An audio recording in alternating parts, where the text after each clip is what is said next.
Martir ka ba? So while in Naga, I came upon this monument. It's a monument dedicated to 15 martyrs. They were wrongfully accused by the Spaniards. Most of them ended up being shot at the Luneta, and some died while in prison. Pero kahit nangyari sa kanila yon, the people in Naga, in Bicol, remembered them. And surely their martyrdom inspired even more patriotism. Siguro may ginagawa kang sakripisyo ngayon na masasabi mo parang martir ka na rin. May ginagawa ka para sa mga mahal mo sa buhay. At hindi madali yung ginagawa mo. It's hard work and it can also be lonely. But you know what? Although parang martir ka na sa ginagawa mo at hirap ka na, your efforts will not go to waste. Yung mga natutulungan mo, malaking bagay para sa kanila yon. And surely they will be inspired to pay it forward as well. And if you look at what Christ did, He suffered and died for us. So we can be saved so that we can have eternal life with God.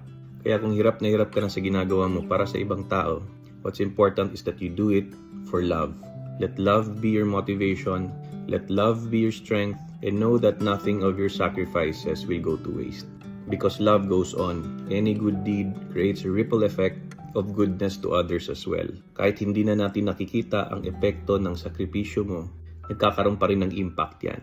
Hindi mo lang alam, may mga buhay na ring nababago dahil sa pagiging martir mo. Yung suffering naman, hindi yan forever.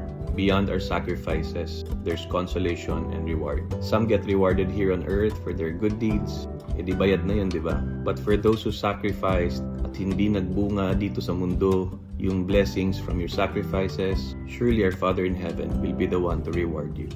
And it may be after your life here on earth. My prayer for you is that God may give you the strength to endure your work and be a blessing to others.